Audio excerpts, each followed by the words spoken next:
bilis ng panahon. Parang kailan lang, ang dami ko na pala natulungan ng mga tao.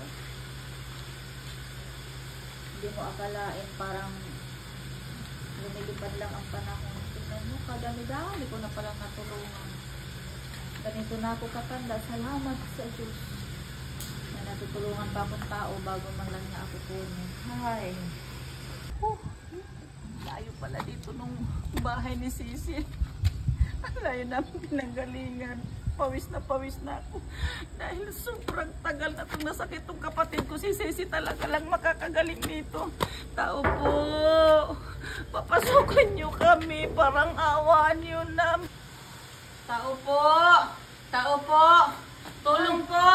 Andyan si Ma'am Sisi. Andito, ano yung problema natin? Ay, Ma'am, salamat, Ma'am. Andito ka pala, Ma'am. Parang awa nyo, Ma'am. Tulungan yung kapatid ko. Hindi ko na alam kung anong gagawin ko nito, Ma'am. Bakit? Ano mayari dyan? Ma'am Sisi.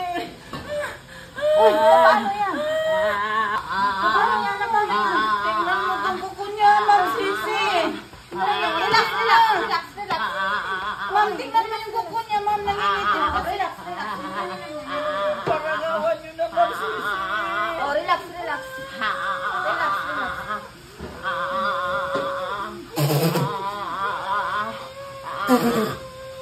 Ito, Ma'am Sisi. Ito, Ma'am Sisi. Itong kamay niya. Hindi ko alam kung bakit ito namumula. Hindi ko talaga alam.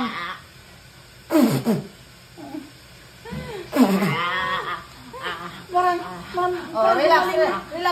Maling na.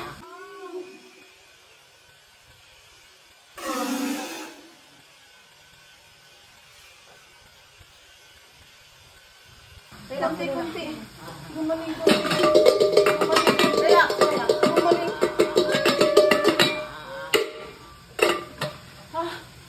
Ina? Magaling na ako. Saan ako? Tayo. Sabi ko sa'yo eh. Dito ka gumaling kay Ma'am Sisi. Magaling yan. Anong pakiramdam mo? Tayo po ka muna. Wag ka muna masyadong magpapagod. Yan ang sabi ko. Ilang taon na nagkaroon ka ng sakit. Dito ka ka Ma'am Sisi talaga galing. Salamat sa Diyos. Ganda kasi ito. Bango.